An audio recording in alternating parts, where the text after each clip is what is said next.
सिद्धाणं नमो आयर्याणं नमो उवज्जायाणं नमो लोये सब्बसाहुणं एसो पंच नमोकारो सब्बपावपणासनो मंगलानंच सव्वेसीं परमं अवै मंगलम्।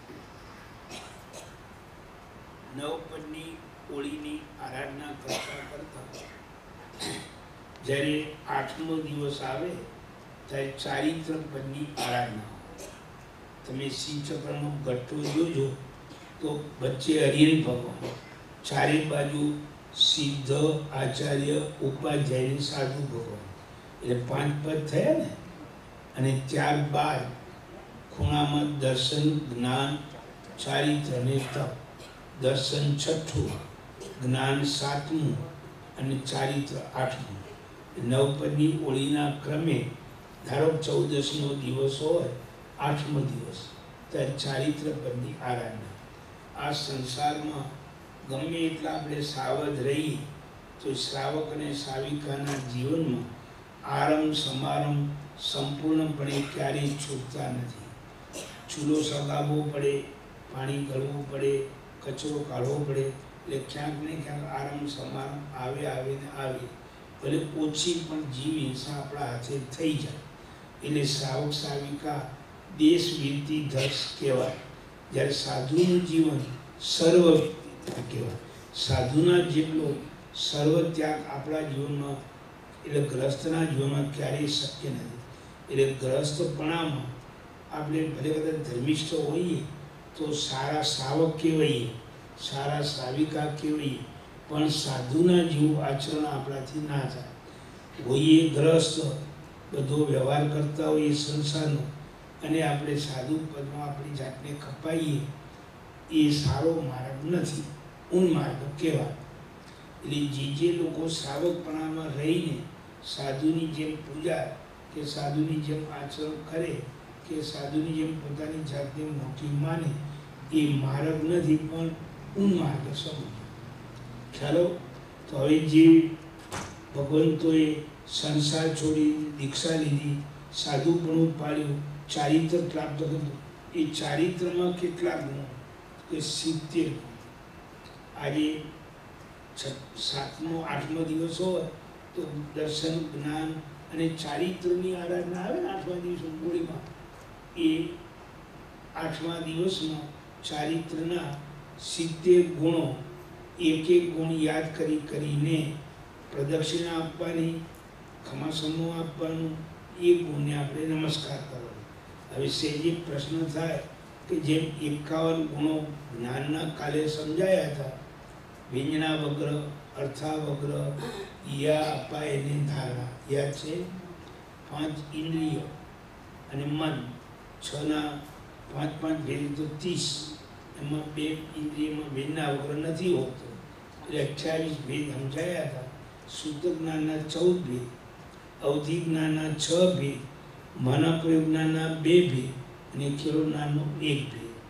એવી રીતે એ જેમ જ્ઞાનના 51 ભેદ થાય છે, એવી રીતે ચારિત્રના 70 ભેદ થાય છે। કેટલા? એટલે 8મા દિવસે 70 ખમાસમા, 70 પ્રદક્ષિણા અને 70 ગુણોને એક ગુણ બોલીને નમસ્કાર, અને 70 લોગસનો કૌશલ। તો સેજે આપણને પ્રશ્ન થાય કે ચારિત્ર પદના 70 ગુણ કયા? તો પહેલા તો 5 મહાવ્રત, પ્રાણાદિપાદ વીરમણ, બ્રહ્મુસાવાદ વીરમણ, અદત્તાદાન વીરમણ, મૈથુન વીરમણ અને પરિગ્રહ વીરમણ।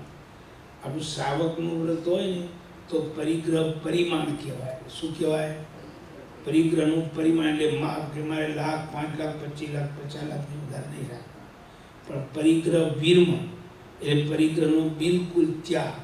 એટલે સાધુ થનાર આત્મા અને સાધ્વી થનાર આત્મા ચારિત્રવાળા બને, એક પણ પૈસાની મૂડી પાસે રાખે નહીં કે બીજા પાસે રખાવે નહીં, અને રાખે એની પોતે અનુમોદના કરે નહીં।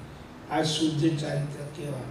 એ 5 ગુણ, એ 5 મહાવ્રત પાળવા, યાદ રહેશે. પ્રાણાતિપાત વીરમણ, પેલો મુસાવાદ વીરમણ, અદત્તાદાન વીરમણ, મૈથુન વીરમણ ને પરિગ્રહ વીરમણ. ત્યાર પછી જે 10 પ્રકારના ધર્મ આવે છે, ક્ષમા, સરળતા,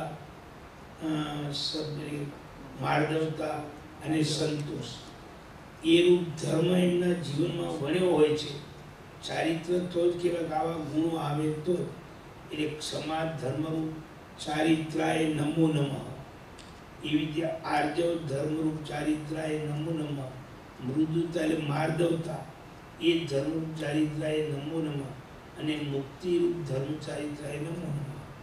4 જેમ કીધા એમ 10 હોય છે. યતિ ધર્મ, સાધુના ધર્મ. તો 5મો ગુણ છે તપો ધર્મ ચારિત્રાય નમો નમઃ. 6થો ધર્મ છે સંયમ ધર્મ ચારિત્રાય નમો નમઃ. 8મો ધર્મ સત્ય ધર્મ ચારિત્રાય નમો નમઃ. પછી શૌચ એટલે પવિત્રતા, મનથી પણ ક્યારેય વિકાર નહીં, વાસના નહીં, સ્ત્રીને પુરુષનો સંગ નહીં, પુરુષને સ્ત્રીનો સંગ નહીં, પવિત્રતા, એ શૌચ ધર્મ રૂપ ચારિત્રાય નમો નમઃ.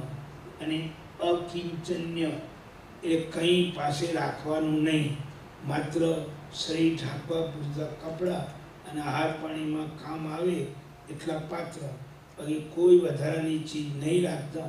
અપરિગ્રહ એટલે કે અકિંચન્ય એ નામના ધર્મ ચારિત્રાય નમો નમઃ.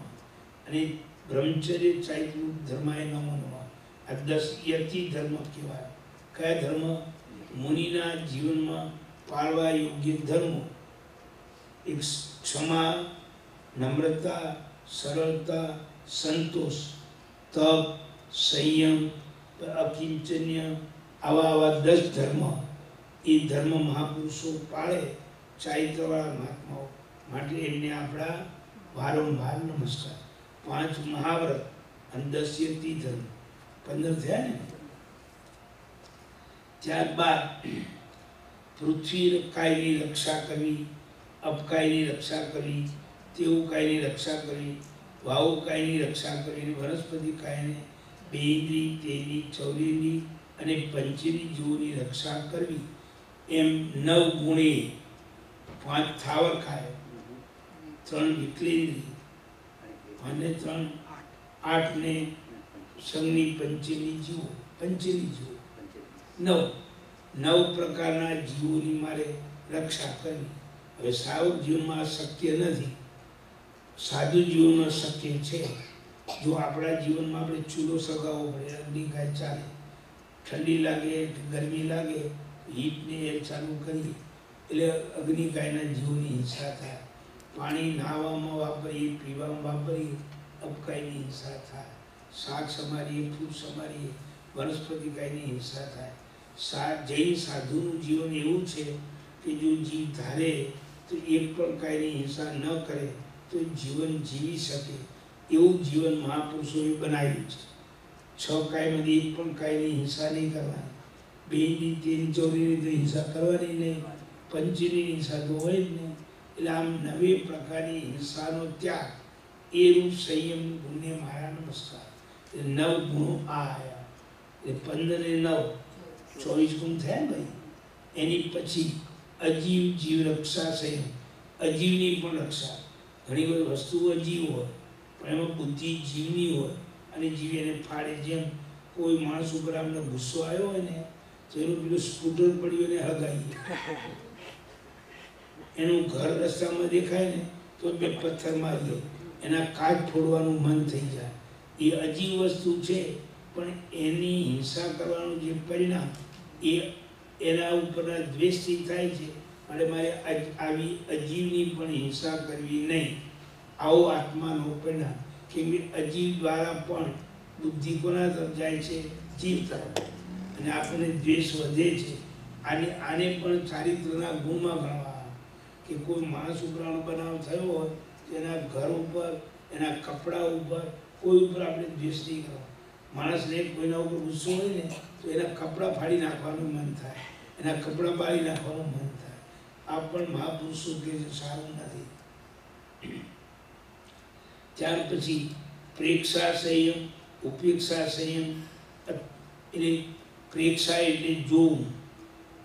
આપણે કોઈ પણ જીવ કે અજીવ વસ્તુ ઉપર જોઈએ, ખ્યાલ આવે તો સહેજે પણ રાગવાળી વ્યક્તિ આવે ત્યારે આપણી દ્રષ્ટિ રાગપૂર્વક એના તરફ મળે, અને થોડી દ્વેષવાળી વ્યક્તિ આવે તો આપણે નજરથી એને જોઈએ ખરા, પણ આપણા હૃદયમાં એના ઉપર થોડી દ્વેષ બુદ્ધિ હોય કે સાલો કાં અહીં બેઠો, જલ્દી જતો રહે તો હાલ.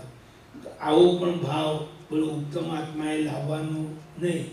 આપણી નજર રાગી ઉપર પડે કે દ્વેષી ઉપર પડે, પણ રાગપૂર્વક જોવાનો ત્યાગ, દ્વેષપૂર્વક જોવાનો ત્યાગ, જોવાનો ત્યાગ નહીં, રાગપૂર્વક જોવાનો ત્યાગ. આપણે એક સંયમ છે. જ્યારે રાગીને જોઈએ તો એ રાગ ન ઉછળે એ રીતે જોવાનું, એની શરીરમાં વિકાર ના થાય, કોઈના ઉપર ગુસ્સો ના થાય. આ બે ગુણ એ ગણાય. પછી પ્રેક્ષા સંયમ, હવે ઉપેક્ષા સંયમ. જે વસ્તુ સંયમમાં બાધક હોય એ વસ્તુની ઉપેક્ષા કરી અને તટસ્થ વૃત્તિથી જોવું. અતિરિક્ત વસ્ત્ર ભક્તિ પરિસ્થાપન ત્યાગ એટલે વધારા પડતું. આ મુનિના ગુણ છે ને ચારિત્રના, એટલે ઘરગથ્થી ગોચરી વરી લાયા અને કદાચ સાધુ સંતોને વાપરતા થોડી ગોચરી વધે, કદાચ કોઈ વાપરી શકે ના હોય, પેટમાં જગ્યા ના હોય તો આપણે તો એઠું મૂકી દઈએ, એઠવાડમાં કાઢી નાખીએ. મુનિને કંઈ એઠું મુકાય નહીં, સમજાય છે? એટલે અતિરિક્ત વધારાનું ભોજન આવ્યું હોય અને કદાચ ખાવાથી શરીર બગડે એમ હોય, એના કારણે એ વધારાનું ભોજન ક્યાંય બહાર જંગલમાં જે રેતીમાં પઠવવું પડે તો પઠવી દેવાનું, પણ વધારે ખાવાનું નહીં. ખાવાથી એક તો રોગ બગડે, રોગ થાય એટલે શરીર બગડે તો સાધના બગડે. એટલે વધારે ભોજન પઠવવું પડે બરાબર, તો એમાં પણ રાગ દ્વેષ નહીં કરવાના. એટલે અતિરિક્ત વસ્ત્ર અને ભક્તાદી એ જે વસ્ત્ર પહેર્યા હોય એ બી 6 મહિના 12 મહિના થાય ને બહુ મેલા કે સડેલા થાય તો એને પણ પઠવવા તો પડે ને. એટલે કકડા કરી અને નાના નાના ટુકડા કરી રેતીમાં પઠવી દે. એટલે કોઈ સાધુના કપડાનો ઉપયોગ કરી સંસાર સેવે નહીં અને સંસારનું ઉત્તેજન મળે નહીં. આટલો બધો એમાં ઊંડો આશય છે. જેમ એમને પહેરેલી કામળી હોય, એ કામળી જ્યારે સડી જાય, કામ વગરની થઈ જાય તો એના ટુકડા કરી નાના નાના મોટા નહીં નાના, અને જેમ આપણે રેતીમાં બીજામાં બધે પઠવી દે, એ કોઈ એનો ઉપયોગ ના કરે. અવિરતિની પુષ્ટિ ના થાય એનું આવું લક્ષ્ય રાખે, સમજાય છે? એમ વધારાનું કદાચ ભોજન આવી ગયું હોય એ પણ આવી રીતે રેતીમાં પઠવી દે, પોતે ખાય તો અજીર્ણ થાય અને સાધુનો આહાર બીજાને અપાય નહીં. એટલે આ પણ એક મોટો ગુણ છે. પછી પ્રમાર્જનારૂપ સંયમ, જ્યારે બેસે ઉઠે ત્યારે પણ આ ભૂમિને પૂંજી પ્રમારજી અને ઉપયોગ કરે. આપણે જેમાં અલગ દિન બેસી ગયા એવું નહીં, કારણ ત્યાં હાથી ફરી કીડી મકોડી મચ્છર માકડ એની હિંસા થઈ જાય. આપણે જૈનાના ધર્મવાળા એટલે જ્યારે બેસીએ ત્યારે પૂંજીને બેસવું, પ્રમારજીને બેસવું એ પણ એક ચારિત્રનો ગુણ ગણાય. ત્યાર પછી મન વચન ને કાયા ત્રણ ઉપર સંયમ એટલે કંટ્રોલ રાખવો. મનમાં સંસારના વિચારો ના લાવવા, વચનથી સંસારનું ઉત્તેજન મળે એવા શબ્દ પ્રયોગ નહીં કરવો, અને કાયાથી કોઈ કુચેષ્ટા નહીં કરવી. એટલે મન સંયમ, વચન સંયમ અને કાય સંયમ, આવા ગુણોને મારા નમસ્કાર. ચારિત્રના 70 ગુણ છે, એમાંથી આપણે 32 ગુણ સુધી આવ્યા. હવે વ્યાવચ્ચ નામનો ગુણ, 10 જણની વ્યાવચ્ચની સેવા કરવાની. આચાર્ય મહારાજની વ્યાવત, ઉપાધ્યાયજી મહારાજની વ્યાવત, તપસ્વી સાધુ સંતોની વ્યાવત, નાના શિષ્યાદી હોય 12 તો એની સેવા, નાના શિશુની એને કહે લઘુ શિષ્યાદીની વ્યાવત. એની પછી કોઈ ગ્લાન, મકાનમાં કોઈ મુનિ મહારાજ માદા હોય તો એની સેવા ચાકરી કરવી, એ પણ એક ચારિત્રનો ગુણ છે. એટલે ગ્લાન સાધુ વ્યાવત છે.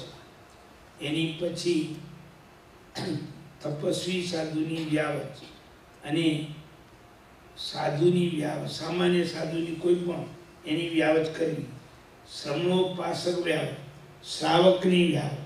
હવે સાધુ શ્રાવકની વ્યાવત તો કરે નહીં, આમાં લખ્યું શ્રમણોપાસકની વ્યાવ.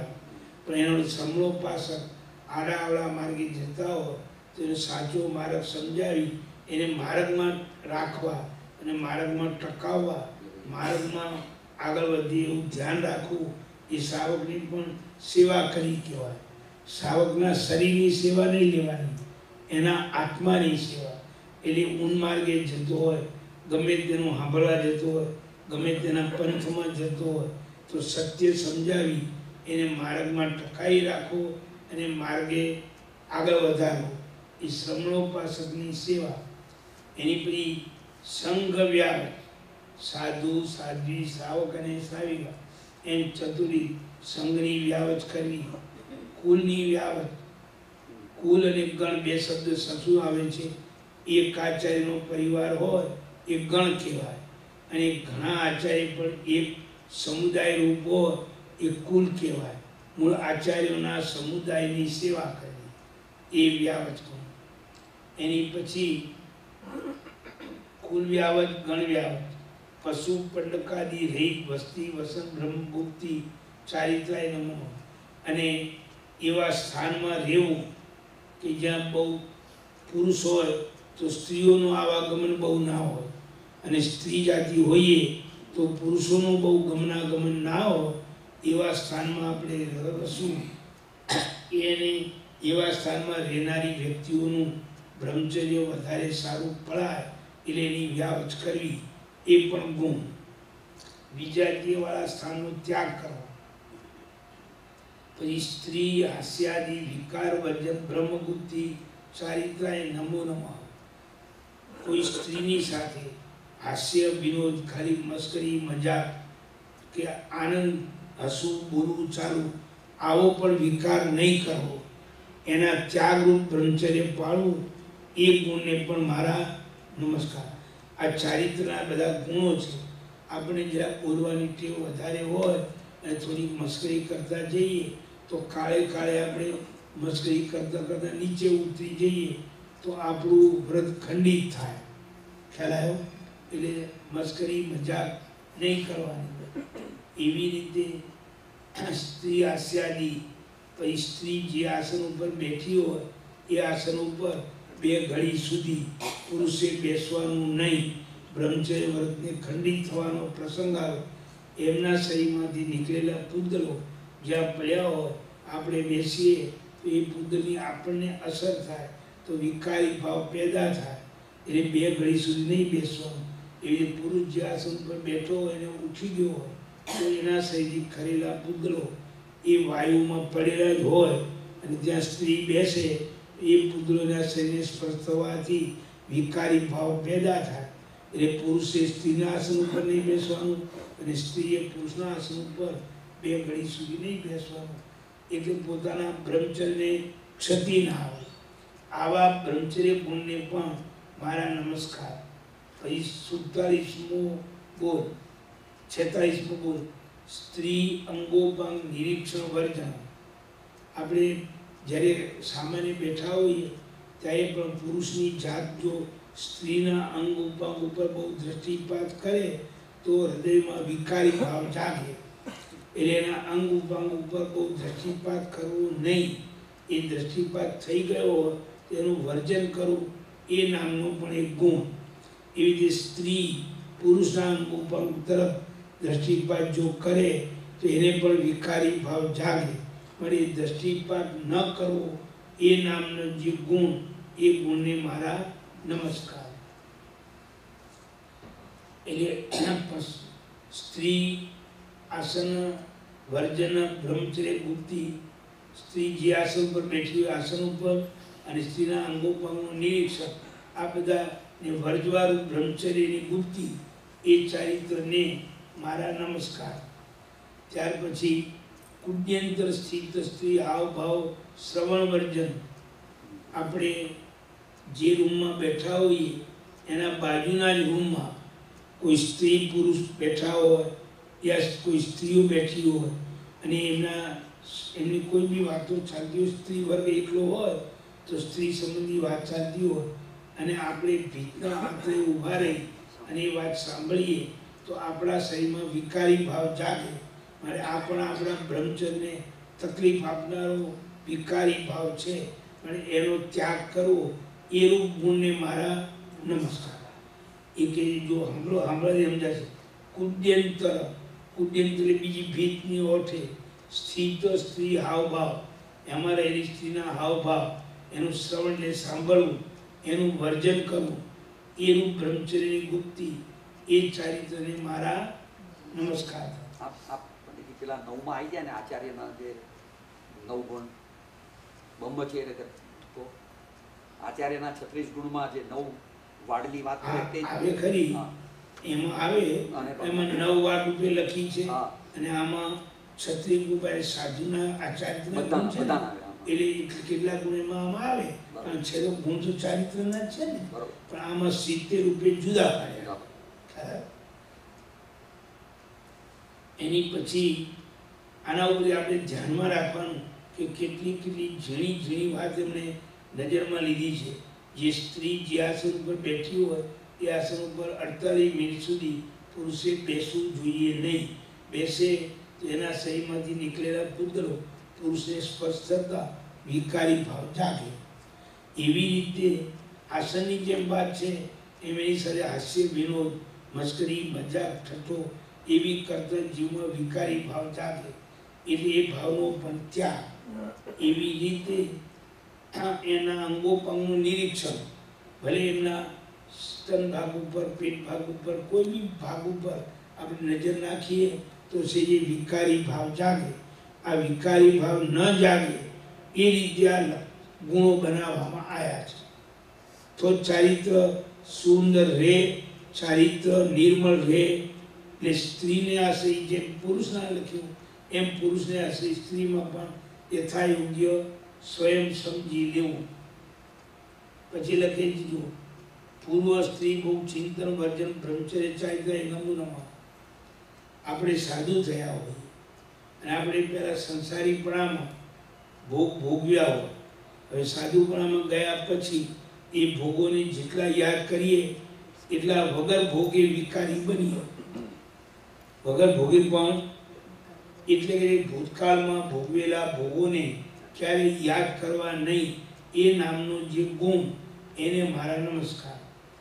જો સંસ્કૃત ભાષામાં લખ્યું છે પૂર્વ સ્ત્રી સંભોગ ચિંતન વર્જન, પૂર્વકાળમાં કરેલો સ્ત્રીની સાથે સંસાર વ્યવહાર એની વિચારણા મગજમાં લાવવી, એનો ત્યાગ કરવો, એ રૂપ બ્રહ્મચર્યની ગુપ્તિની ચારિત્ર નમસ્કાર. હવે જેમ આમાં સ્ત્રીની સાથે લખ્યું એમ સ્ત્રીને આશ્રય સમજી લેવું કે એમને પુરુષોની સાથે સંસારીપણામાં જે વ્યવહાર કર્યો હોય એ વ્યવહાર અત્યારે સાધ્વી થયા હોય અને યાદ કરે તો વિકારી ભાવ જાગે. સમજાય છે? એટલે એ વિકારી ભાવને યાદ નહીં કરવો, એનું નામ ગુણ કહેવાય. ચારિત્ર આપણું સારું બને ને એટલા એ ઘણી વખત તો દીક્ષા લેનાર સ્ત્રી અને પુરુષ બંને પતિ પત્ની દીક્ષા લીધી હોય તો લીધા પછી લાખ ભાવ વિકારી ભાવ ફરી જાગે નહીં, ભૂતકાળ યાદ આવે નહીં.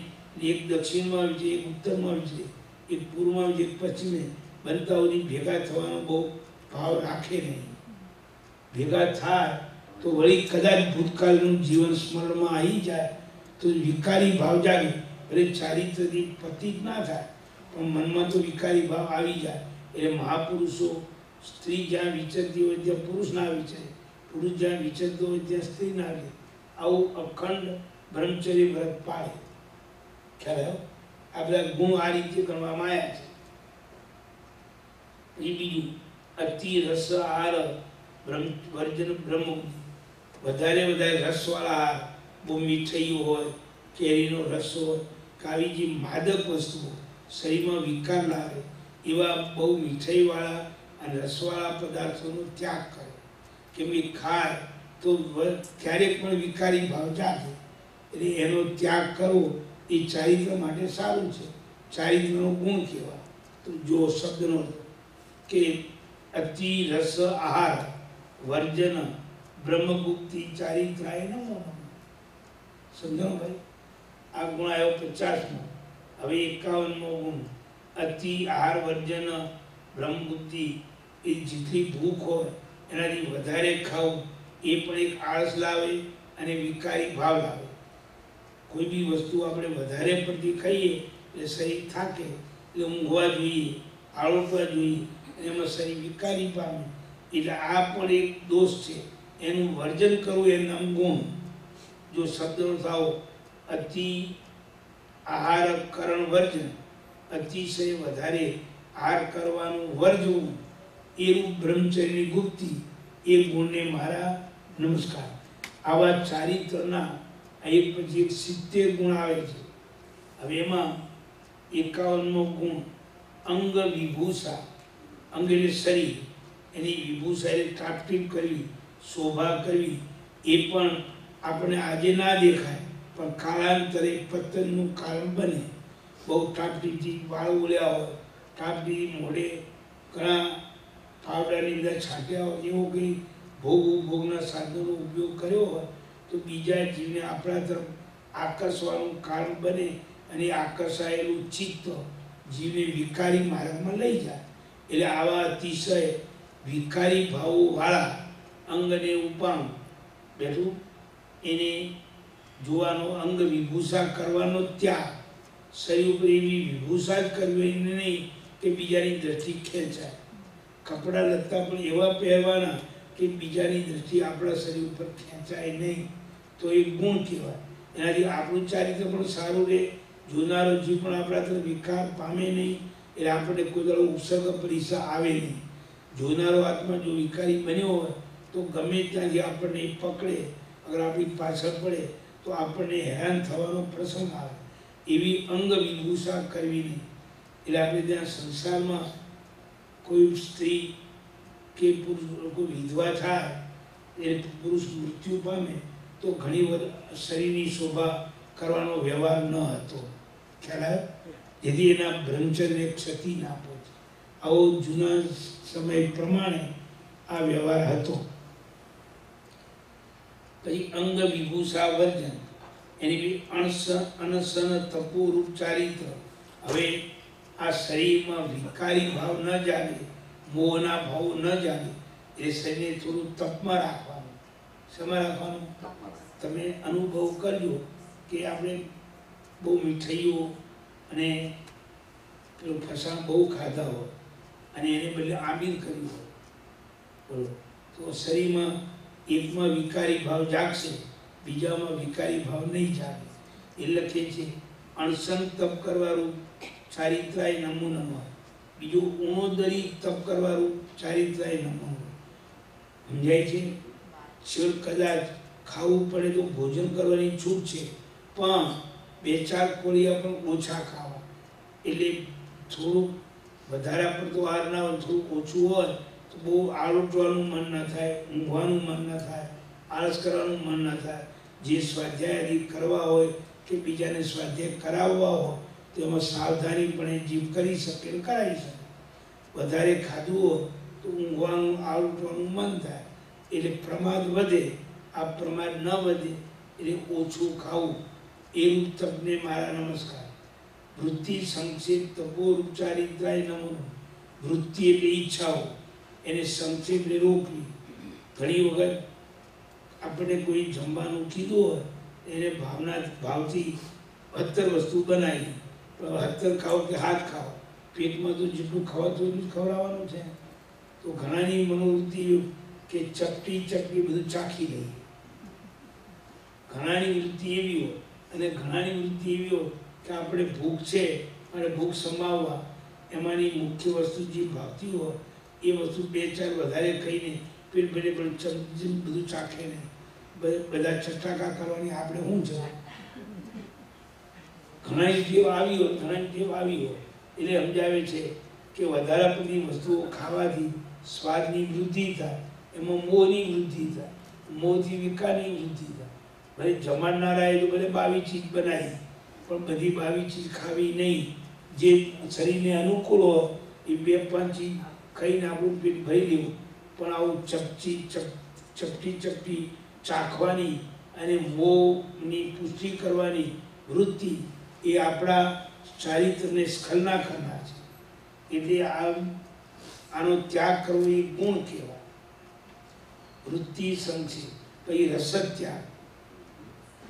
ઘણી ખાવામાં દાળ ભાત રોટલી શાક બધું હોય છતાં માણસ મીઠાઈને જ વધારે ખાય.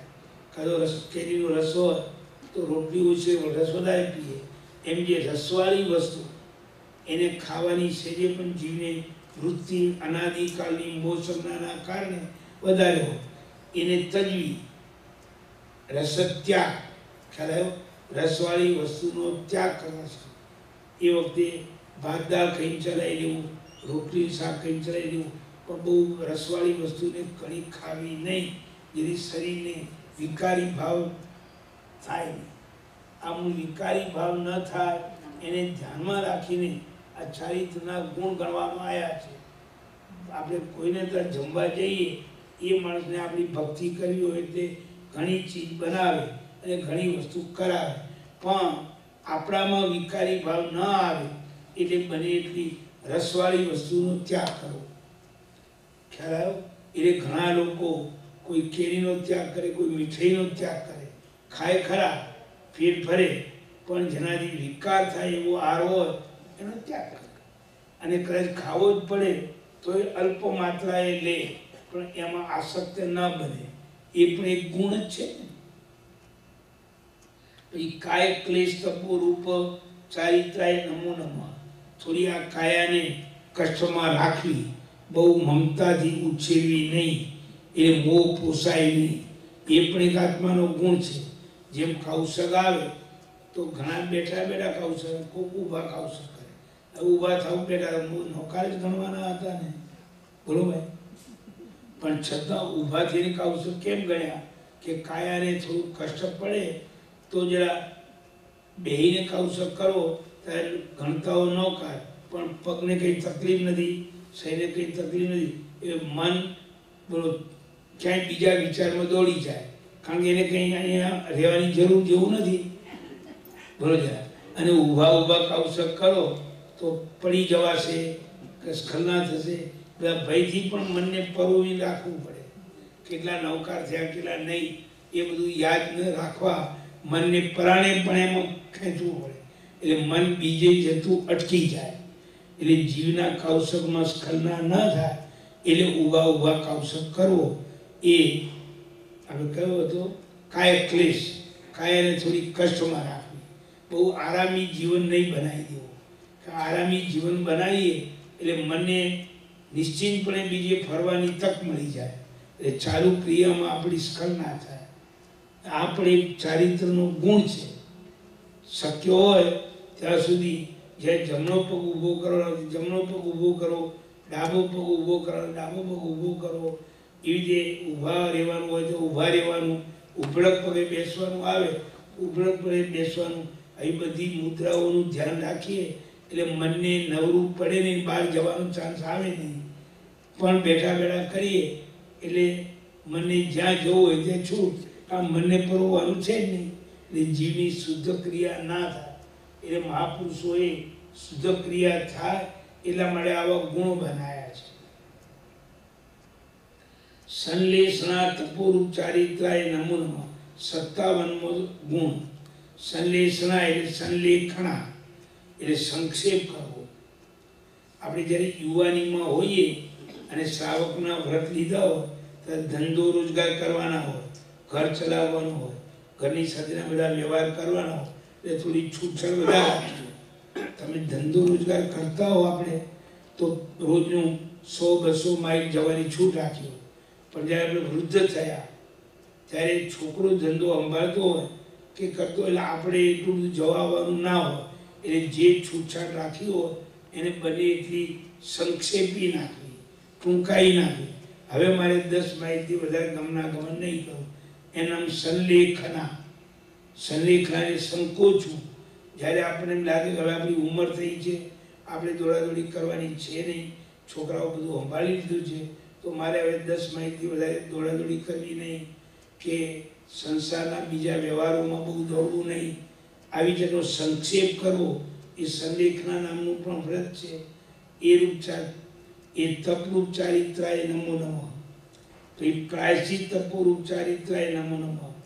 હવે પ્રાયશ્ચિત વિનય વ્યાવચ આ બધા તપના ભેદ છે કે કંઈ પણ આપણી ભૂલ થઈ હોય તો ગુરુજીની પાસે ભૂલ કબૂલ કરી અને મિચ્છામી દુક્કડમ આપવું એ પ્રાયશ્ચિત કહેવાય. એ પ્રાયશ્ચિત તપ ગુણને પણ બોલો મારા નમસ્કાર. જે જીવ પોતાની ભૂલને કબૂલ કરે અને ગુરુની પાસે પ્રાયશ્ચિત માગે તો એ જીવને બોલો એક તો કર્મનો ક્ષય થાય અને ફરી બીજું દોષ સેવાનું મન ન થાય. અને તમે જોજો એકવાર આપણી ભૂલ થઈ હોય અને આપણે ગુરુને કેવી પડે એમ હોય અને ગુરુ દંડ આપે સ્વીકારવાનો હોય તો બીજી વખત એ ભૂલ કરતા 17 વિચાર કરશે. ભલે ગુરુ કંઈ કહે નહીં પણ આપણું ખાલી આપણી ભૂલ આપણે કોઈને કેવી પડે અને માફી માગવી પડે, હાથ જોડવા પડે, સાહેબ ભૂલ થઈ ગઈ હવે નહીં કરીએ. એની નાનમ એવી છે કે જેને બીજી વખત દોષમાંથી બચાવે. આપણે એક ગુણ છે. આવા ગુણને મારા નમસ્કાર. પછી વિનય તપ વડીલોને નમસ્કાર કરવા એ વિનય ગુણ. એ રૂપ ચારિત્ર ગુણને મારા નમસ્કાર. વ્યાવચ્ચ તપો રૂપ ચારિત્રાય નમો નમઃ. જે આપણા ઉપકારી સંત મહાપુરુષો હોય એમની સેવા કરવી, વ્યાવત કરવી એ પણ એક આત્માનો ગુણ છે. પછી સ્વાધ્યાય તપો રૂપ ચારિત્રાય નમો નમઃ. જ્યારે જ્યારે સમય મળે આપણે ગોચી પાણી લાવવાના ના હોય, હાર પાણી લાવવાના ધારો કે ના હોય તો જે ટાઈમ મળ્યો બાકીનો એમાં મહાપુરુષોના ગ્રંથોનું વાંચન, શ્રવણ, મનન કરવું. આપણે ભણવાને બીજાને ગ્રંથો ભણાવવા, જ્ઞાન ધ્યાનમાં રચ્યા પચ્યા રહેવું એ સ્વાધ્યાય નામનો તપ. તપના ભેદમાં આવે છે ને અણસર મૂળો અરિયા બોલો વિત્તિ સંકે વણમ રસચ્છાઓ કાય કેલે શોષણ એ બાહ્ય તપ. અને પત્પાએ છિદ્ર મેળવો વ્યાવચન તૈવ સજ્જાઓ આ બધું અભ્યંતર તપ. અને ધ્યાન તપોરૂપ ચારિત્રાય નમો નમઃ. પાંચમો તપ ધ્યાન. જ્યારે સમય મળે ત્યારે હાથ પગની કાયાને હોશિયાઈ સ્થિર આસને બેસી અને ધ્યાનમાં જોડાવું એ પણ આત્માને સ્થિર કરવા માટેનો એક ગુણ છે. એને મારા નમસ્કાર. અને છેલ્લો તપ કાયોત્સર્ગ. કાયાની ચેષ્ટાને છોડી અતિશય સ્થિર થઈ અને એકાગ્રપણે કૌશલમાં રહેવું એ પણ એક ધ્યાન. એ પણ એક પ્રકારનો તપ. 6 અભ્યંતર તપ ગાથા આવડે છે. પાય સિદ્ધમ ભીણો વ્યાવચ્ચમ તૈવ સજ્જાઓ જાણમ ઉસુગો વિય અભ્યંતરો તવ હોય. આ બધું 6 પ્રકારનું અભ્યંતર તપ. એમાં એકાગ્ર બનવું એ રૂપ ચારિત્રનો ગુણ એને મારા નમસ્કાર. હવે 64મો ગુણ અનંત જ્ઞાન. અનંત જ્ઞાનથી ભરેલા જે કેવલી ભગવંતો એને મારા નમસ્કાર.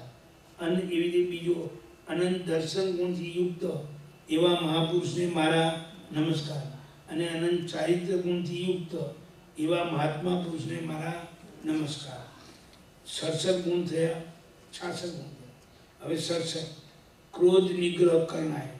જે મહાપુરુષ ચારિત્રમાં આવીને ક્રોધનો નિગ્રહ કરે છે, ક્રોધને દબાવે છે, એ ગુણને પણ મારા નમસ્કાર. એવી રીતે 68મો ગુણ માન નિગ્રહ, 69મો માયા નિગ્રહ અને છેલ્લો 70મો ગુણ લોભ નિગ્રહ. આ સાધુ સંતો ક્રોધ, માન, માયા અને લોભ ચારે કસાયના ત્યાગી હોય છે. એ ચારે ગુણોનો ત્યાગ એ એમનો ગુણ છે. આપણે તો ક્યારેક ત્યાગી હોય થોડા ઘણા અને ક્યારેક દોડાઈ જઈએ. સહેજ પણ 5 પૈસાનું નુકસાન થતું હોય તો આપણે લોભે એમાં આકર્ષાઈ જઈએ. એટલે સાધુ સંતોમાં જ આવા ગુણ હોય, ચારિત્રવાળામાં જ આ ગુણ હોય. એક પણ પૈસાની મમતા નહીં, ધનનો મમતા નહીં અને માયા કપટ નહીં, જૂઠ નહીં, અહંકાર નહીં. એટલે ક્રોધ, માન, માયા અને લોભ ચારે કસાયોના ત્યાગ રૂપ જે ચારિત્ર ગુણ એ ગુણને મારા નમસ્કાર. આ પ્રમાણે આ 8મા દિવસે ચારિત્ર ગુણની આરાધના. અને ચારિત્ર ગુણમાં 70 ગુણ ગણાયા. એ 70 ગુણમાં એક એક ગુણ જ્યારે બોલવાનો આવે તો એક એક ખમાસમ દેવાનું, એક એક પ્રદક્ષિણા દેવાની, પ્રદક્ષિણા દઈ આવે ખમાસમ દઈ આ દુહો બોલવાનો, આ ગુણ બોલવાનો. આ ગુણને મારા નમસ્કાર. હવે ગુણ આવે કે કદાચ ના આવે, પણ ગુણો બોલીએ ને તો ગુણોના અર્થ તો મગજમાં આવે ને કે છે આપણે જીવનમાં આવા ગુણો લાવવાના છે. ભલે આયા નથી પણ લાવવાના છે. એટલી પણ આપણી વિશુદ્ધિ થાય. એટલે મહાપુરુષોએ જે કંઈ આ ગોઠવ્યું છે એ બુદ્ધિપૂર્વક આપણા હિત માટે ગોઠવ્યું છે એમ સમજવું. ઘણા લોકો આ વ્યવહારને નિર્મૂળ સમજે. આપણે મનથી શુદ્ધ હોય એટલે બધું ચાલે, તો મનથી શુદ્ધ છીએ પછી આવી ઝીણી ઝીણી વાતમાં કામ માથું મારી બેઠું. પણ એક સામાન્ય વિચારો કે કોઈ મનથી શુદ્ધ છે એમ સમજીને કોઈ પર સ્ત્રી કે પર પુરુષનો સ્પર્શ સુદ્ધા કરે ને તો એ વ્યવહારમાં કલંકિત થાય કે ના થાય? મારી વાત સમજાય? એનું હૃદય કેવું છે તો જ્ઞાની જાણી એ જાણે. ભલે ચોખ્ખું હોય તો પણ પેલો જગતમાં અબજસ પામે એટલે વ્યવહાર નકામો છે, નિશ્ચય જ સાચો છે આવી વાત કોઈ દાડો કરવી નહીં. નિશ્ચય પણ સાચો છે, પેલો વ્યવહાર પણ સાચો છે.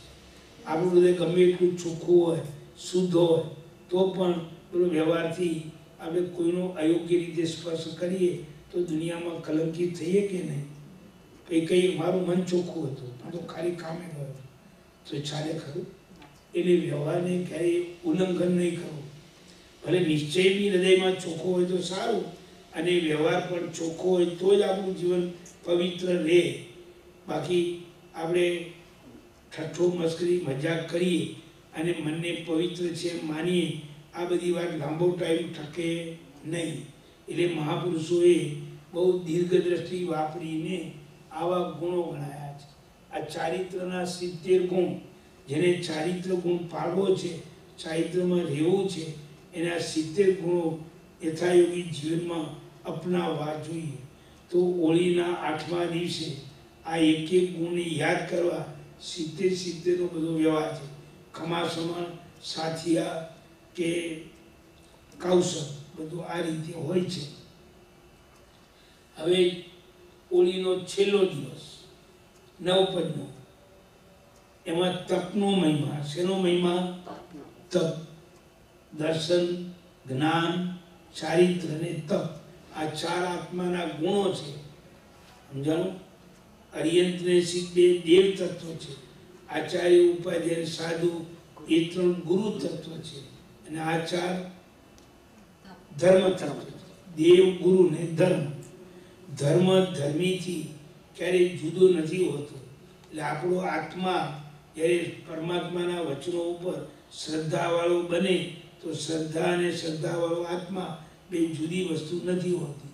એવી રીતે જ્ઞાન અને જ્ઞાનવાળો આત્મા બે જુદી વસ્તુ નથી હોતી.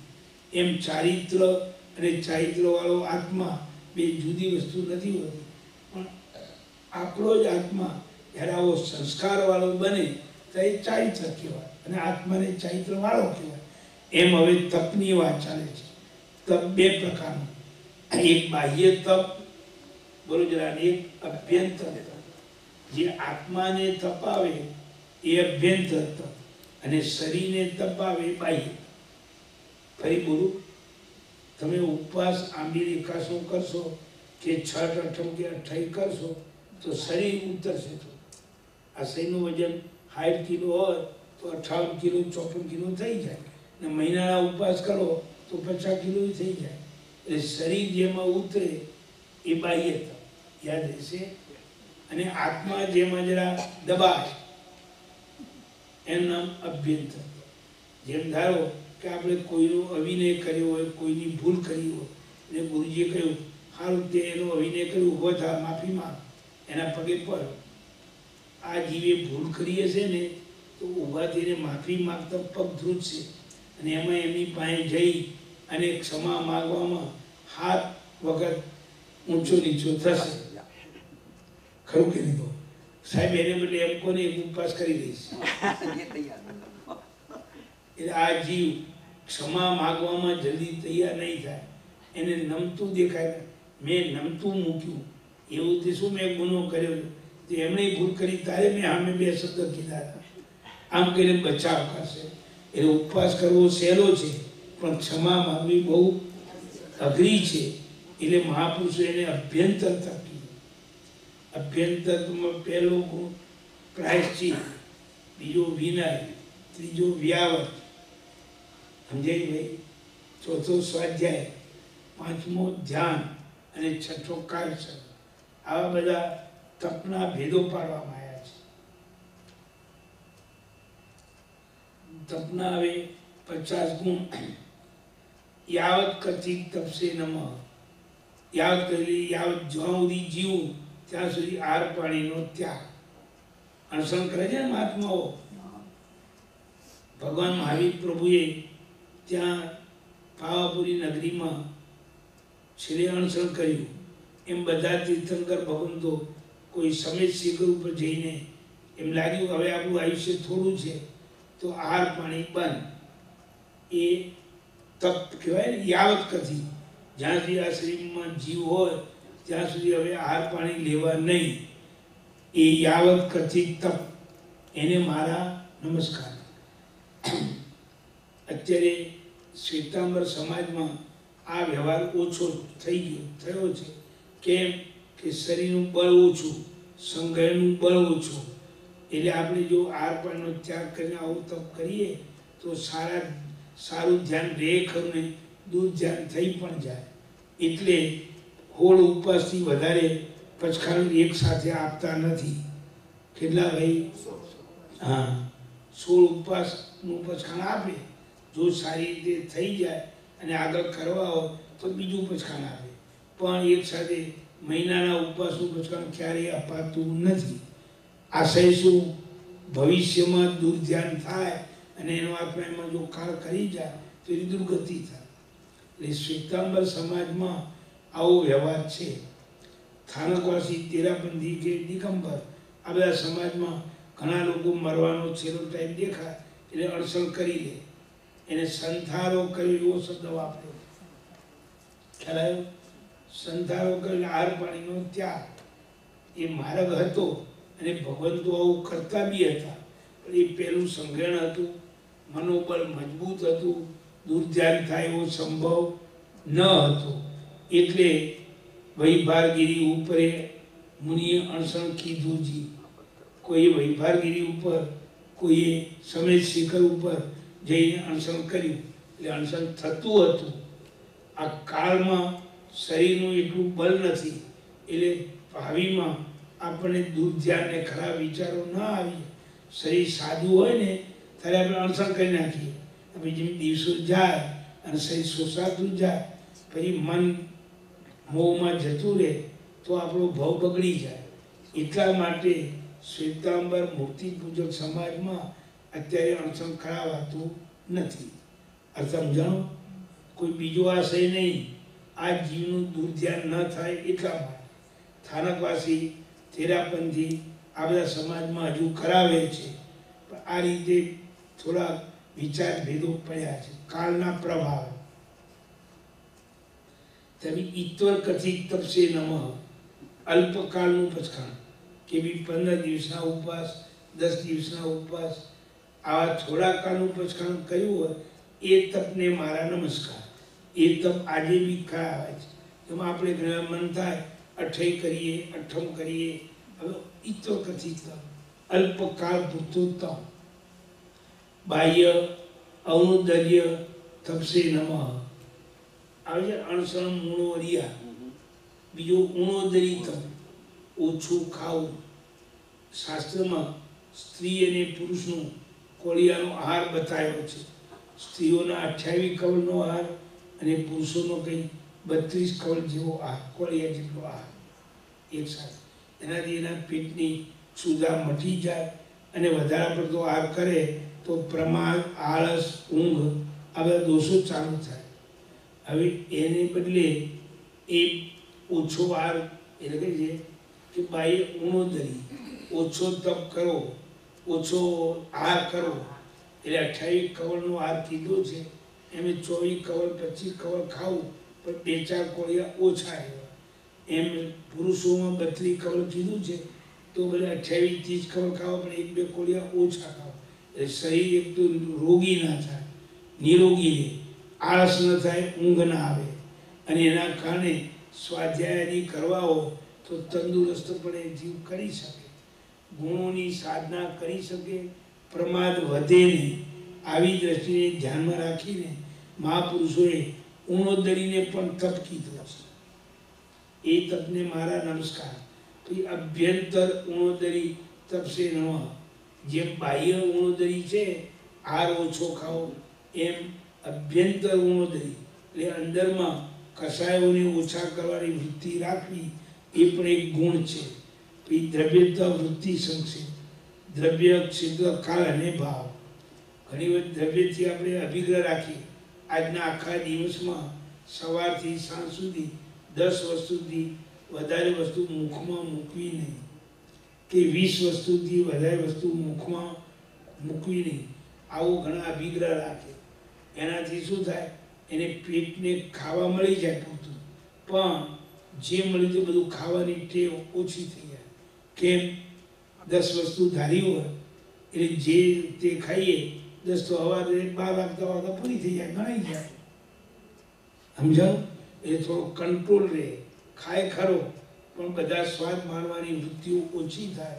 આવો એમાં ભાવ છે. એટલે એ ગુણને મારા નમસ્કાર. ક્ષેત્રથી વૃત્તિ સંક્ષેપ. ઘણા લોકો ક્ષેત્રથી ધારે કે હું જે ઘરમાં રહું છું એ ઘરમાં મને જે આહાર મળે એ જ ખાઓ, પણ બીજાના ઘરે ત્રીજાના ઘરે આહાર લેવો નહીં. હવે શું, ઘરે બનાવ્યું એ ભાવતું ના હોય, એ બાજુવાળાના ઘરે છે, બાજુવાળાના ઘરે ભાવતું ના બને, થોડું બનાવ્યું હોય એ થોડું ત્યાં ખાય, ત્રીજા ઘરે જાય. એટલે આ જીવની ઇન્દ્રિય ઉપરનો કંટ્રોલ રહે નહીં. આ પણ જીવને દુર્ગુણના માર્ગે લઈ જાય. એટલે કે ક્ષેત્રથી પણ મારા ઘરમાં જે વસ્તુ બની હોય, બનાવી હોય એ જ ખાવી, વધારે ક્ષેત્રની વસ્તુ નહીં ખાવી. કે કંદોની દુકાન તો બંધ થઈ ગઈ. સમજાણું? આ સ્વાદ માણવાની વાત જે વૃત્તિઓ છે બોલો, એને તોડવા માટેની આ વાત છે. હવે ક્ષેત્ર ધાર્યું હોય એટલે ઘરે કદાચ ન ભાવતી વસ્તુ બનાવી હોય ને તો એ જીભ થોડી ખાઈ પતાવી લે, પણ બીજાના ઘરના ટેસ્ટ કરવાનો ભાવ મગજમાંથી જતો નથી. મૂળ વિકારી વૃત્તિ કાઢવી છે. એટલે કાળથી વૃત્તિ સંક્ષેપ. હવે કાળથી વૃત્તિ કે આજે જે બનાવ્યું હોય તે ખાવું, ગઈકાલનું, પરમ દિવસનું, બે દિવસનું બનાવેલું હોય એ નહીં ખાવું. એટલે કાળની વૃત્તિ થઈ. સવારનું બનાવેલું હોય તો સવારે ખાવું, સાંજનું બનાવેલું સાંજે ખાવું, પણ સવારનું બનેલું સાંજે ખાવું ને સાંજનું બનાવેલું બીજા દિવસે ખાવું, આવું નહીં. આનું નામ પણ તપ કહેવાય. એટલે આહાર બનાવ્યા પછી પડ્યો ઠંડો થાય, ઉતરી જાય, રસચલિત થઈ જાય, સ્વાદ બદલાઈ જાય, એના કારણે આપણા શરીરમાં રોગો થાય, એ બધું બંધ થઈ જાય. આ મહાપુરુષોએ કીધું છે. ઘણા લોકો બધા દલીલ કરે, કરતા નથી તમે, તમારા વતી હું કરું કે અહીંના ફ્રીજ અમારે એવા હોય છે કે હવાનું મૂકી રાખી દો, આજે આવું ને આવું રહે, ન હોય શેમાં ગરમ કરી નાખો ને, માઇક્રોવેવ. એટલે એમાંથી અમારે એવું નહીં રહે છે. એવું નહીં, પન્ના દાળની ભેગી દાળ બનાવે અને પછી જ્યારે ખાવી હોય તો ગરમ કરીને ખાય. એ બધું આમાં ના પાડે છે. આવું નહીં કરે. હવાનું હાજે નહીં, હાજનું હવારે નહીં, બીજે દિવસે. એ જ્યારે જે ખાવા બનાવવું હોય ને ખાવું હોય ત્યારે એને બનાવવું, એટલે એનો રસ ચલિત ના થાય. ચલિત રસ જીવમાં વિકાર કરે. સમજાય છે? આવી રીતે આહાર પાણીનો ત્યાગ કરવો એ પણ એક આત્માનો ગુણ છે. કાળથી પછી ભાવથી વૃત્તિ સંક્ષેપ. ભાવથી એટલે આત્માના પરિણામથી. જેમ ધારો કે કોઈના માટે બનાવ્યું ઉદ્દેશીને અને આપણને આપે તો કે નહીં, પેલાને ઓછું પડે તો આર્ત ધ્યાન થાય કદાચ, એટલે મારે એવું નથી ખાવું. એટલે આપણું ભાવતું ભોજન હોય તો એ બીજાને ઉદ્દેશીને બનાવ્યું હોય એમ ખ્યાલ આવે તો આપણે એ વસ્તુને અડવું નહીં. કેમ કે બીજાને ઓછું પડે તો આર્ત ધ્યાન થાય એમ આપણું કારણ બને. એટલે ભાવથી પણ આવી વૃત્તિઓને રોકવી. ત્યાર પછી કાય ક્લેશ તપસે નમઃ, થોડું કાયાને કષ્ટ પડે એવા તપને મારા નમસ્કાર. હવે કોઈ દાડો એકાસો બેસો ના કરતા હોય એ જીવ એકાસો બેસો કે આંબીલ કરે, ઓળી ચાલે છે ને, આંબીલ કરે તો સેજ કાયા કર્માય, થાકે, કોઈ ઊંઘ પણ આવી જાય તો પણ નહીં, ભલે કાયાને કષ્ટ પડે પણ મારે આ તપ કરવો જ છે, મારી પ્રકૃતિમાં રહે એવો તપ, એવા તપને મારા નમસ્કાર. રસત્યાગ તપસે નમઃ. અને આપણા બધા તપમાં તમે જુઓ રસનો ત્યાગ, જેટલું બને એટલી રસવાળી વસ્તુઓનો ત્યાગ. ભલે એકાસું કરો, એક ટાઈમ ભલે ખાવા મળે પણ સવાર સાંજ 2 ટાઈમ રસવાળી વસ્તુ, બધી વસ્તુનો ત્યાગ. એટલે આપણે ત્યાં ત્યાગની પ્રધાનતા છે. એવું નથી બીજાની જેમ કે રસની પુષ્ટિ થાય એવો તપ કરવાનો, એ રસ ત્યાગ કરવાનો એની પાસે આશય છે. ત્યાર પછી ઇન્દ્રિય કસાય યોગ વિશે સનિંદા તપસે નમઃ. આપણે જે કંઈ તપ કરીએ એમાં આપણી ઇન્દ્રિયો થોડી સંકોચ પામે, કસાયો સંકોચ પામે અને વિષયો થોડા સંકોચ પામે, એટલે એ ગુણને મારા નમસ્કાર. પછી સ્ત્રી પશુ પંડકાદી વર્જી સ્થાન અવસ્થિત તપસે નમઃ.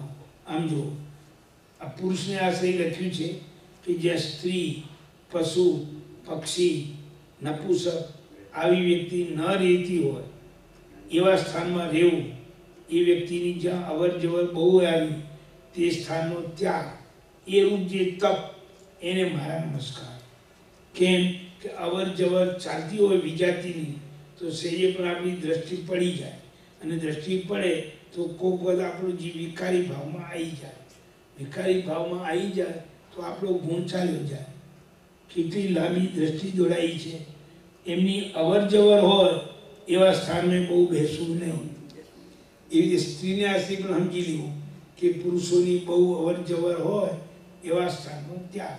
મૂળ વિકારી ભાવ ન જાગે એ વાતને ધ્યાનમાં રાખીને જો રાગ દશા ઉછળે, ભલે આપણે અબ્રહ્મમાં કદાચ ના જઈએ તો એ રાગાદી ભાવ ઉછળે. આપણો પરિચિત માણસ, આપણો સગો યા નિકટનો બહુ સગો આવ્યો હોય તો શ્રી એમના ઉપર દ્રષ્ટિ પડતા આપણને સ્નેહ ભાવ ઉછળે, રાગ ભાવ ઉછળે, એટલે મોહ દશા જોર કરે. એ મોહ દશામાં નથી જવું એટલે આ સ્થાનનો ત્યાગ. આટલી લાંબી દ્રષ્ટિ દોડાઈને આ બધા ગુણો બનાવ્યા છે. પછી આલોચના પ્રાયશ્ચિત્ત તપસે નમઃ. જે કંઈ ભૂતકાળમાં આપણી ભૂલો થઈ હોય એની આલોચના કરવી, વિચારણા કરવી.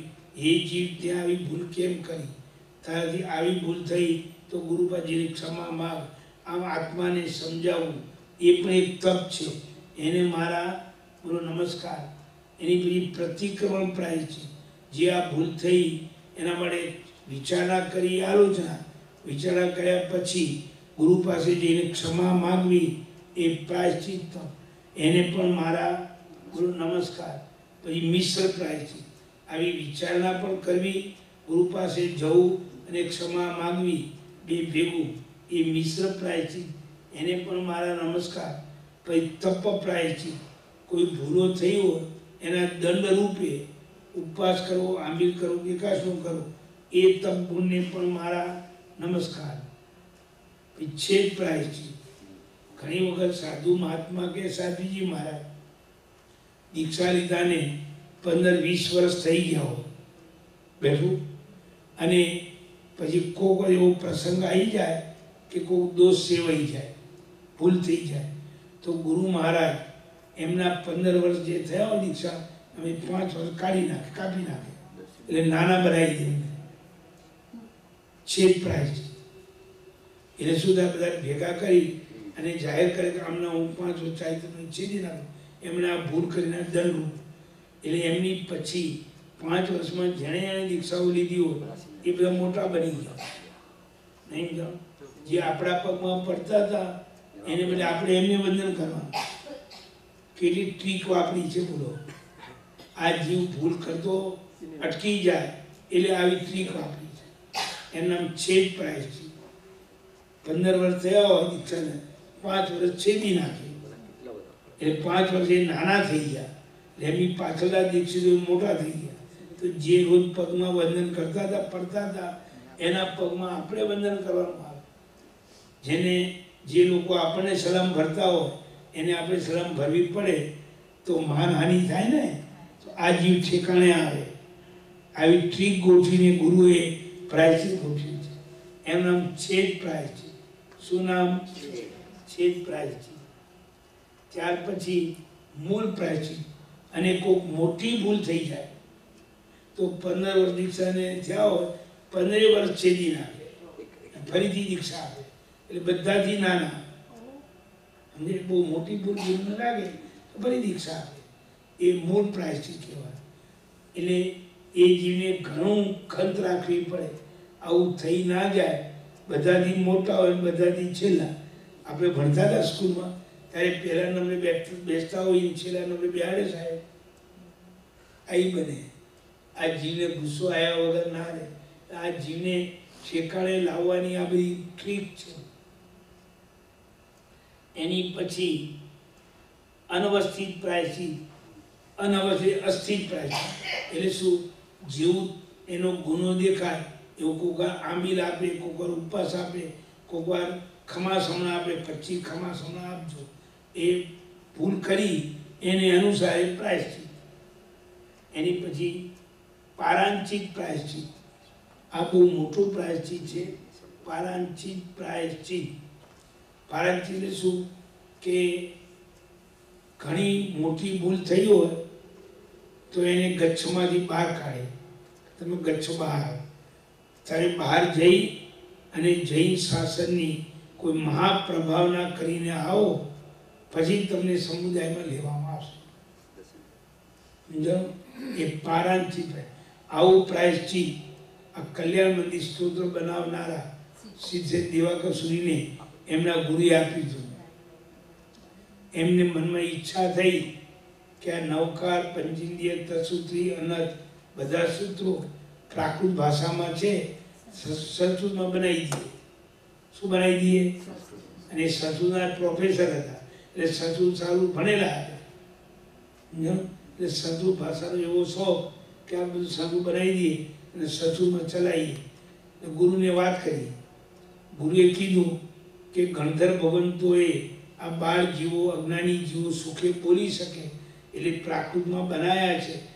એ દ્રષ્ટિને તે ધ્યાનમાં ના લીધી અને તને સંસ્કૃત આવડે તે સંસ્કૃતની ભાષાને પસંદ કરી એ ગણધરોની આશા જ ના કરી. શું કરી? એટલે તમને આવું પ્રાયશ્ચિત આપવામાં આવે છે, પારાંચિત. તમે ગચ્છ બહાર. એ જ મહારાજ સાહેબ પછી ગચ્છમાંથી બહાર નીકળ્યા અને ઉજ્જૈની નગરીમાં ત્યાં આવ્યા.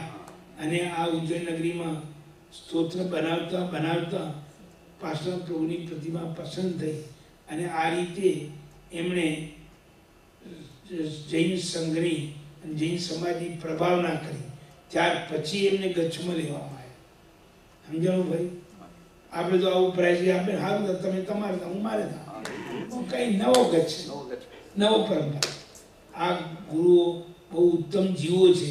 પોતાની ભૂલે કબૂલ કરે અને પ્રાયશ્ચિત સ્વીકારી લે અને પ્રભાવના કરી પાછા આવી અને જૈન સમાજમાં રહે, પણ સ્વતંત્ર નવા નવા ગચ્છો અને નવા નવા સંપ્રદાયો ના કરે. આપણા આત્માનો એક ગુણ કહેવાય. આવા મોટા મહારાજને પણ મોટું પ્રાયશ્ચિત. અમે મોટો માણસ નાની ભૂલ કરે ને તો મોટી ભૂલ કહેવાય. ફરી બોલું, નાનો માણસ મોટી ભૂલ કરે, બોલો, તો એ નાની ભૂલ કહેવાય. આ સંસારનો આ વ્યવહાર છે, નિયમ છે. પેલું એ રીતે મહાપુરુષોએ આ રીતે આ વાત કરી. ચાલો પછી પારાંચિત પ્રાઇઝ થયું.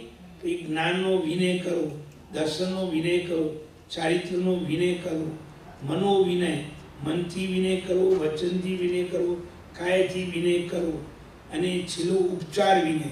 કોઈ આવે તો ઊભા થવું, એને બોલાવવા જવું, લેવા જવું, આ ઉપચાર વિનય. આ બધા વિનય ગુણ છે. એ ગુણને પણ મારા નમસ્કાર. ત્યાર પછી આચાર્ય મહારાજની સેવા, ઉપાધ્યાયજીની સેવા, સાધુની સેવા, તપસ્વીની સેવા, નાના શિષ્યાજીની સેવા, જ્ઞાન મુનિની સેવા, શ્રમણોપાસકની સેવા અને સંઘની સેવા અને કુળની સેવા, ગણની સેવા, આ બધી સેવાને વ્યાવચને મારા નમસ્કાર. એની પછી વાચના, પૃચ્છના, પરાવર્તના, અનુપ્રેક્ષા અને ધર્મકથા, 5 પ્રકારનો સ્વાધ્યાય, ભણવું, ભણાવવું, બીજાને જ્ઞાન આપવું ને આપણે જ્ઞાન લેવું, એ 5 પ્રકારના સ્વાધ્યાય ગુણને મારા બોલો નમસ્કાર. પછી આર્ત ધ્યાન, રૌદ્ર ધ્યાન, એ બેનો ત્યાગ કરવો, એ રૂપ ગુણને મારા નમસ્કાર. હંમેશા આપણને મનગમતા ભાવો જોઈતા હોય એનો વિચાર કરવો અને અણગમતા ભાવોને દૂર કરવાનો વિચાર કરવો, એ આર્ત ધ્યાન કહેવાય. અને હિંસાના વિચાર, ચોરીના વિચાર, જૂઠના વિચાર, એ રૌદ્ર ધ્યાન કહેવાય. એ બેનો ત્યાગ. અને ધર્મ ધ્યાન અને શુક્લ ધ્યાન ધરવું, એ રૂપ ગુણને મારા નમસ્કાર. પછી બાહ્ય કાયોસર્ગ અને અભ્યંતર કાયોસર્ગ, આપણી કાયાને ઓસિરાવી અને સ્થિરપણે ઊભા રહીએ, એ બાહ્ય કાયોસર્ગ, અને મનને અંદર જોડીએ, અભ્યંતર કાયોસર્ગ. આ બધા ગુણોને મારા નમસ્કાર. આ પ્રમાણે તપ ગુણના 50 ભેદ છે, ચારિત્ર ગુણના 70 ગુણ ભેદ. આ પ્રમાણે દર્શન, જ્ઞાન, ચારિત્ર અને તપ 4 ગુણો છે આત્મા. ફરી બોલો, દર્શનના 67 ભેદ, જ્ઞાનના 51 ભેદ, ચારિત્રના 70 ભેદ અને આ તપના 50 ભેદ. આવા બધા ગુણોને આ હોળીના દિવસોમાં ખમસમણા દેતા દેતા એક એક ગુણને યાદ કરી નમસ્કાર કરવામાં આવે, એટલે થોડું ગુણોનું ધ્યાન રહે. આ બધા મારા આત્માના ગુણો છે, મારે કેળવવાના છે, મારે મારા જીવનમાં આવા ગુણો લાવવા. આ રીતે 9 પદની હોળીની વાત અહીંયા આજે સંક્ષેપમાં પૂરી કરી છે. વિસ્તાર જે હશે કાલે કહીશું. બરાબર.